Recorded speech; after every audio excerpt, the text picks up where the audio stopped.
16 femmes leaders des services de santé, de l'éducation, de la mairie, de la préfecture, de la police et de la société civile ont été entretenues ce vendredi 22 mars 2024 à Ngati Tengu sur leur santé mentale et leur bien-être. Un projet de l'ONG Ola Africa, un consortium avec Espoir pour tous. Nous avons aujourd'hui entretenu les femmes leaders de la commune de Ngati Tengu.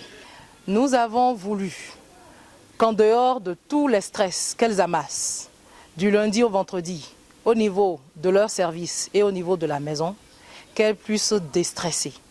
Nous avons également pensé à discuter un peu avec elles autour de leur éducation psychologique, autour de leur vie psychologique. On va discuter sur la manière dont elles doivent se comporter lorsque des cas de stress viennent. On veut discuter avec elles sur la manière dont elles doivent se comporter pour ne pas se dire qu'elles sont pas belles, qu'elles sont trop grosses, qu'elles sont peut-être trop minces. Donc on veut les mettre à l'aise aujourd'hui et ça a été fait. On en est très contente. Plusieurs activités ont meublé la phase pratique conçue spécialement aux femmes leaders de la cité de Nanto après celle théorique. D'abord, dans un premier temps, nous allons avoir des activités de distraction, voilà, et de jeu. Après, nous aurons des échanges et des discussions sur la santé physique et psychologique, aussi sur l'hygiène de vie. Et en dernier moment, nous allons faire du fitness, du sport.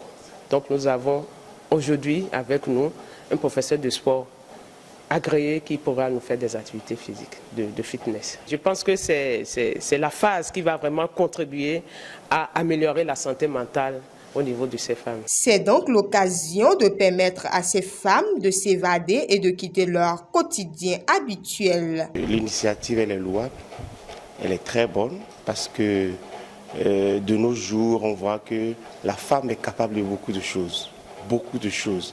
Et il faut forcément ce genre d'initiative pour prouver au reste qu'elles peuvent beaucoup. Et pour finir, je dirais que ces femmes-là, en quittant cette séance, continue par en parler. L'initiative est cependant diversement appréciée dans le rang des participantes. Le plus souvent dit une âme saine dans un corps sain. Et le sport, c'est la santé. Et nous avons fait des mouvements gymnastes, bon, ce qui nous a permis de transpirer un peu. Et nous souhaitons que cela soit répété. Parce que nous n'avons jamais le temps de s'occuper de nous-mêmes. C'est toujours la famille, c'est toujours le service. Cette journée est une bonne journée pour moi. Le sport que nous venons de faire, ça déstresse beaucoup et ça dégage, ça libère l'esprit et psychologiquement aussi, on est libéré, quoi. On est déchargé de beaucoup de choses. C'est vraiment bien. Si ça pouvait être répété, je crois que ça ferait vraiment du bien à nous femmes parce que c'est pas facile de pouvoir se trouver du temps pour le faire de manière répétée. Donc quand ça se présente comme ça fait plaisir et ça fait du bien au corps. L'ONG Ola Africa vient ainsi d'atteindre son objectif éducatif et sportif qui vient un tant soit peu soulager ces femmes de Ngati Tengu.